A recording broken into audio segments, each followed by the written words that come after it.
Steve Magnante here at High-Octane Classics in Auburn, Massachusetts with a 1980 Pontiac Trans Am. Now, I know what you're thinking, the disco era Trans Ams, they were kind of weak, right? Not so fast. These things are coming on strong in the collector market, and I get it. You know, back in 1980, people still had fresh memories of Ram Air GTOs and Hemi Cudas and Boss 429 Mustangs, so these didn't seem all that hot with defanged engines. But now, well, the style and the beauty and the muscle of these things is shining through, and these are suddenly very collectible, and I understand that. Now keep in mind, in 1980, about 100,000 100,000 Firebirds were built, and check this out, of them 50,896, or about half, were Trans Ams. In other words, the performance bug did not die with the 70s. More and more people wanted performance in their cars, and as good as Pontiac could, they delivered it. Now this one does not have the asymmetrical hood with the lump. It's not a turbo car. This is a standard naturally aspirated Trans Am with the shaker hood. But on the side of it, we'll see turbo 4.9. Now most people remember Trans Ams as having turbo Trans Am 6.6 or a 6.6 liter for the 400 or 403 olds under the hood. Well, those engines were gone by 1980, and all you had to choose from in your Trans Am for 1980 was a turbo V8, the 301, or the naturally aspirated 301, or in California, the Chevy 305. But this is a 48 state 301 4-barrel Trans Am, and there it is, unmolested, pretty much original stuff, C60 air conditioning, the factory air injection pump, smog equipment there, mandatory stuff. You know, Uncle Sam says we need clean air, and so do I. With that said, the shaker hood on this, well, doesn't really do anything. These are molded shut from 1975 all the way to the end of 1981. But with that said, these shaker hoods did more to sell Trans Ams than Bert and Sally combined. Let's face it, even though it didn't do anything, it did a lot. It sold cars, and I understand how that works. Now, the trim tag, the cowl tag on this one does read 15 down here, so it's a platinum car, originally silver and still. It has been resprayed, I'm fairly certain, but that's okay. And we know it's a Trans Am because the VIN has a W in the second spot. This is not a Formula, it's not a Sport Coupe, not an Esprit, it's the real thing. Not that you would clone this car, it's so pure and original.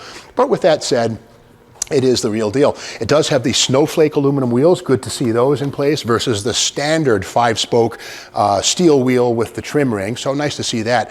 Nice modern Cooper Cobra radials on it, and of course the iconic Trans Am fender vent. These of course allow air out from under the engine compartment at speed, so there's no trapped air to lift the nose of the car. Cool stuff. Not a sunroof car, or a T-top car I should say. It's got the solid roof, which is okay with me. They're both cool.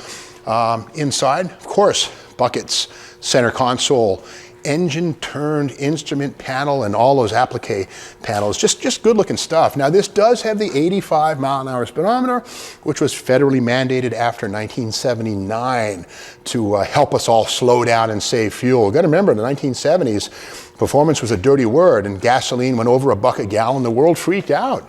But with that said, the performance image, even if it was just image, still sold cars. Now the reality is, this car may go 0 to 60 in 8 or 9 seconds, not a ball of fire, but it'll certainly get your attention. But as far as handling goes, Trans Ams have always been about as good as it gets for their year.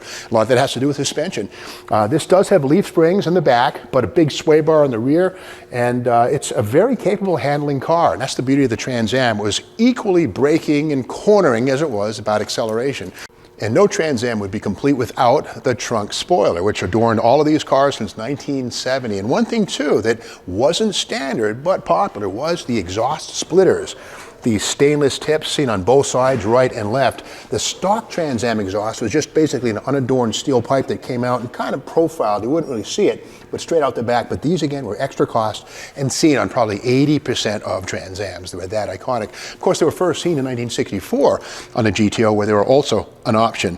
Okay, inside, let's take a peek with the original keys with that awesome GM plastic coating on them.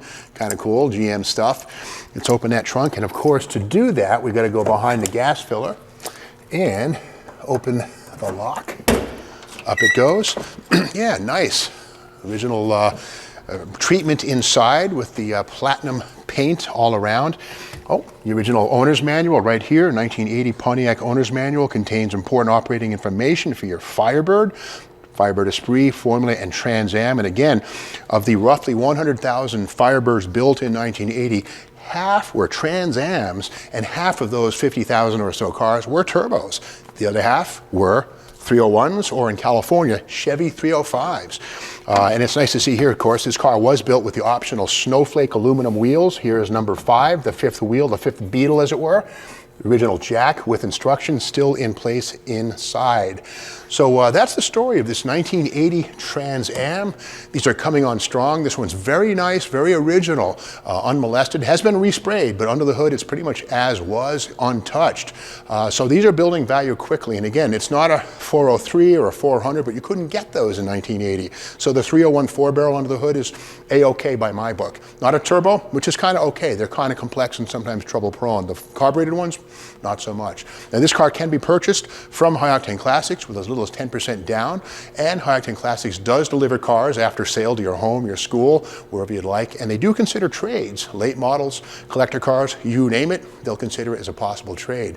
Now High-Octane Classics has been in business for about 12 years here in Auburn, Massachusetts, and they're always looking for qualified sales and service staff. So if you think you might want to have a change in your life and do something fun with automobiles, give them a call at 508-859-4515. And they also buy collections, 1 to 50 cars. They always need to replenish when they sell cars. So give them a call if you have some cars to sell. And to learn more about this 80 Trans Am, an iconic car then and now, check it out on the High-Octane Classics website.